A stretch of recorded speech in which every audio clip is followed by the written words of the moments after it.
Antes de criar Demon Slayer, a Gotouge criou um capítulo de um mangá que pode-se dizer ser a origem de tudo.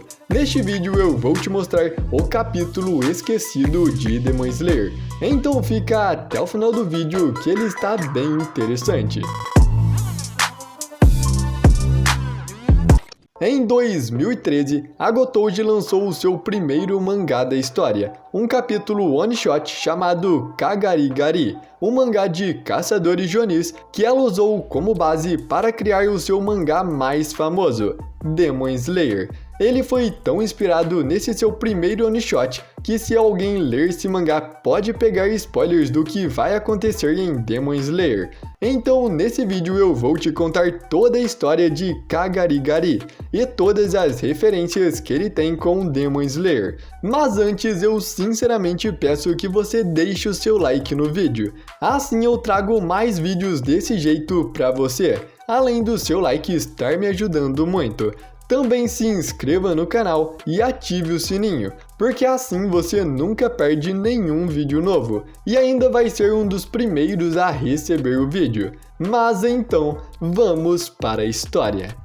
A história começa com um senhor encontrando um garoto abandonado que vivia nas ruas. Esse senhor então o alimenta e o adota. Vários anos então se passam, e em uma aldeia, uma família está sendo atacada por um homem devorador de pessoas, um Oni. O pai da família ainda tenta pegar uma espada e lutar contra esse Oni para proteger a sua filha, mas no final, ele acabou sendo atacado e devorado. Então, no dia seguinte, todos os cidadãos da aldeia ficam sabendo do massacre. A notícia começa a se espalhar, e muitos começam a ficar com medo, dizendo que esta não é a primeira vez que isto acontece por ali, que ao todo já são 13 vítimas. Eles até mesmo acreditam que isso é uma obra de um serial killer, já que os corpos das vítimas têm os mesmos padrões. Todos eles são dilacerados, com marcas de cortes e com membros faltando, e por isso culpam a polícia por não fazerem nada. Enquanto isso, no centro da vila, aquele garoto abandonado que tinha sido adotado pelo senhor está andando com uma espada na mão. E por ele estar com uma espada, isso chama a atenção da polícia, que imediatamente vai atrás dele e pergunta o que ele está segurando. Assim que a polícia vê o seu rosto, ela fica paralisada. O garoto então apenas puxa a manga da sua camisa e mostra uma marca da sua organização. E sem dizer nada, ele vai embora e deixa os policiais confusos e paralisados com a sua aparência. Enquanto isso, um homem chamado Tokikawa está conversando com uma mulher chamada Tamayo e o seu assistente Yushiro. Esse homem foi o primeiro Muzan que a autora de Demon Slayer criou, e aqui ele é apenas um Oni normal, mas depois ela se inspirou no Drácula e até mesmo um pouco no Michael Jackson para criar o Muzan que conhecemos. Mas antes ele era assim, e nem Muzan ele se chamava, o seu nome era Tokikawa. Agora já Tamayo e o Yushiro não mudou praticamente nada, eles são os mesmos de Demon Slayer, tanto o nome quanto as suas aparências e os seus poderes. Bom, então continuando a história, o Tokikawa pergunta para Tamayo se ela vai cooperar com ele, e a Tamayo diz que sim. O seu plano era acabar com aquele Oni que estava atacando as pessoas da vila, porque as notícias já estavam se espalhando, e com aquele Oni atacando as pessoas à luz do dia, poderia ser um problema, e chamar caçadores de Onis para aquela área. E se isso acontecer, tanto a Tamayo quanto o Tokikawa também estariam em perigo. Então o Tokikawa pede para o Yushiro o levar até o Oni, já que o Yushiro espalhou os seus talismãs de papel por toda a vila, e com isso ele consegue ver tudo o que estiver acontecendo em qualquer lugar da vila. Então, usando o seu talismã, o Yushiro encontra o Oni, que estava perto de uma ponte atacando uma pessoa. Assim que eles estão chegando, o Oni sente um cheiro de perfume feminino e percebe que tem alguém ali. Nesta hora, o Tokikawa aparece na sua frente e diz que ele tem que parar, que os seus ataques já estão passando do limite, mas o Oni responde que não quer viver se escondendo, porque isso é uma vida muito miserável. Enquanto eles estão falando, a Tamayo corta os seus braços com as unhas e faz um feitiço de alucinação com seu sangue. No momento em que o Oni sente o cheiro do sangue, ele fica surpreso, mas antes que ele pudesse ver de onde estava vindo o feitiço, a sua visão e o seu olfato já tinham desaparecido. Ele já tinha sido pego na alucinação. Então, aproveitando da situação, o Tokikawa transforma sua mão em garras e vai para cima do Oni. Porém, o Oni percebeu que a sua audição ainda funcionava, e quando o Tokikawa estava prestes a acertá-lo, ele ouve o som do ataque e desvia, apenas levando um arranhão no rosto. Então o Tokikawa continua atacando, e o Oni continua desviando de todos os golpes, apenas ouvindo o som dos ataques, até que ele tropeça no corpo da pessoa que ele estava devorando mais cedo e perde o equilíbrio. Neste momento, vendo uma abertura, o Tokikawa vai com tudo para acertá-lo, mas assim que ele chega perto, o Oni cria espinhos das suas costas que perfuram todo o corpo do Tokikawa. Nesse momento, o Tokikawa pula para longe para se recuperar, e o vento começa a ficar mais forte, dissipando o efeito de alucinação da Tamayo.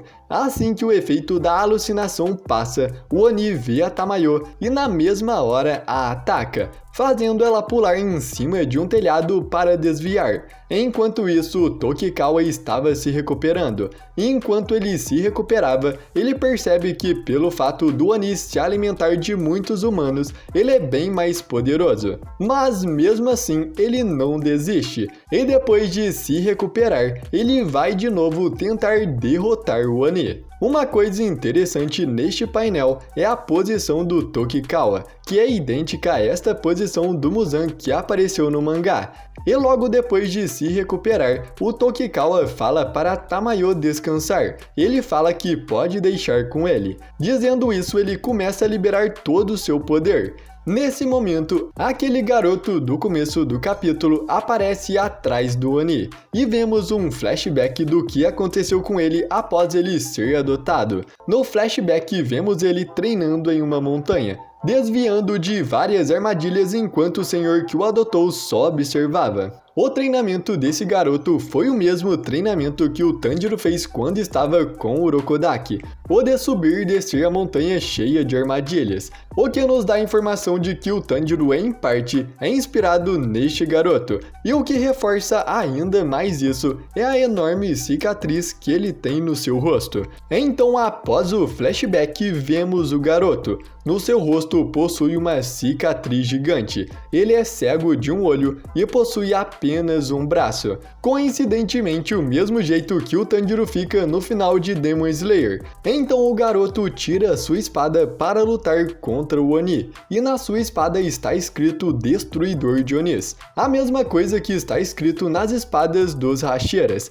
E assim que o Oni olha para o garoto, ele começa a rir e debochar dele, dizendo que um simples caçador não iria o derrotar. Então, confiante de que conseguiria vencer de um simples garoto, o Oni ataca. Mas no momento em que ele faz isso, um dos seus braços é cortado, e ele ainda se vira e tenta atacar mais uma vez, porém outra vez ele não consegue acertar e o seu outro braço é cortado. Nesse momento então, o garoto pega a sua espada e começa a atacar o Oni, e por puro instinto ele desvia. Então agora assustado e com medo, o Oni tenta fugir, e enquanto ele foge, ele está indignado que um simples humano possa ser tão forte. Ele tenta regenerar os seus braços, mas não consegue, e isso o apavora ainda mais. Neste momento, temos mais um flashback da história do garoto, onde ele está subindo uma montanha junto com vários outros espadachins. Assim que ele chega no topo, um homem grita para eles que eles devem sobreviver por 7 dias presos naquela floresta cheia de Onis famintos, e apenas quem sobreviver poderá passar no infernal exame da seleção final. O flashback então pula para ele já terminado o exame, porém ele tinha perdido um braço e tinha levado um ataque no rosto. O senhor que o adotou imediatamente corre para socorrê-lo e diz que ele foi muito bem. mas um dos organizadores do exame diz que ele vai sobreviver, mas não poderá ser um caçador, já que ele perdeu um braço e um olho. Mas isso enfurece o senhor, que grita com ele dizendo que não importa se ele perdeu o braço e o olho, ele foi o melhor de todo o exame e se tornará um caçador poderoso. Então, logo após o flashback, o garoto pula e corta as pernas do Oni no ar enquanto ele fugia. E antes que o Oni caísse no chão, o garoto corta o seu pescoço e deixa o seu corpo cair no riacho.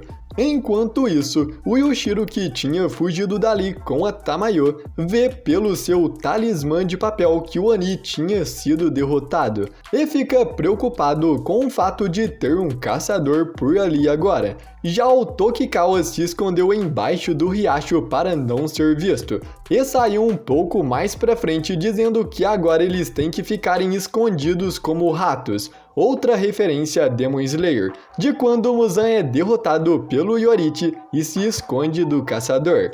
Então, depois de derrotar o Oni, o garoto diz que perdeu muito tempo com ele e que agora perdeu o rastro dos outros 3 Onis. E com isso, ele vai para sua casa, onde ele encontra o senhor que o adotou doente. Mas antes que eles pudessem conversar, um corvo aparece e grita para ele ir 3 aldeias para o sul para derrotar um Oni.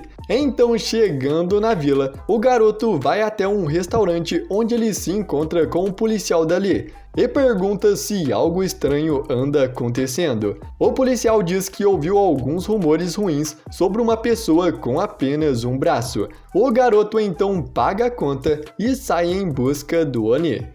O mangá termina aqui, mas ainda existem outros 3 mangás da Gotouge que tem muita referência em Demon Slayer, e eu posso fazer um outro vídeo sobre esses também. Eu espero muito que você tenha gostado do vídeo, e se você gostou, se inscreva no canal e ative o sininho, assim você não vai perder quando sair os novos vídeos, além também de receber os vídeos em primeira mão. Eu agradeço muito por você ter assistido até aqui.